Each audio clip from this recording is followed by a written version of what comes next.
what makes a good storyteller? A good story. Oh, That helps. that helps. Yeah. But that's probably not all of it. No, it's not. Yeah. I mean, that's when I'm first working with people. That's what you really are trying to work with, is to help people get a good The story itself. I mean, in terms of how to perform it, some of that is just intuitive, right? Mhm. Some people are good performers, Right. and some people are not.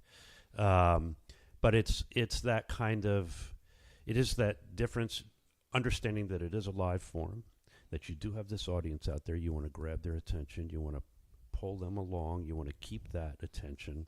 And just those kind of techniques that you can do, little things like, instead of saying, and I said to her and she said to me, you just go back and forth and go like, what? Yeah, that's what I asked you. What do you mean? You Assume the roles. and do it. Yep. Right. Without doing necessarily solo theater where you're literally becoming these different characters. Mm-hmm. And it's how we naturally tell stories to our friends. This is what I tell people. Think of the way you're sitting there with a few friends over wine. Yep. In my examples, it's always over wine. Uh-huh. Is it red or white?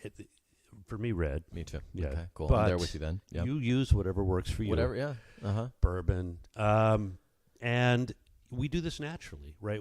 If we're recounting a story of our day, we naturally withhold really big information, but Right. we give enough we set it up. To bring them along Yeah, with us. I was waiting at the bus going to work today, and I have this new job, and I'm really nervous about it, and I'm running late because I'm always running late, and this bus pulls up and splashes me, blah, blah, blah, and that's the beginning of some adventure. Right. And we'll just naturally do that, and that's what I try to encourage people to do on stage. Yep. People are just so nervous and self-conscious. People don't realize they need to really project. They need to generally slow down. Yep. Those two things, slow down and really project. And also, in terms of the actual content, you sometimes, because it's live and people come in and out in their attention, I do, right?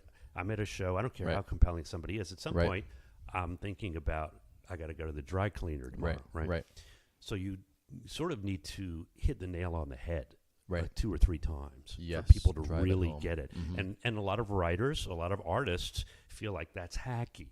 I don't want to be too obvious. They want to be elusive. They want to be creative. And Right. and in the written word, you can do that. But live, it's much It's more different. difficult, right? Uh-huh. Because people can read at their own pace. Yeah. And if they don't get it, they can go back. But live, you can't do that. Right. Right. You're there. Yeah. And if you check out for 30 seconds, you're like, now who's he talking about? Right, now? right. So Where you need was to that? really,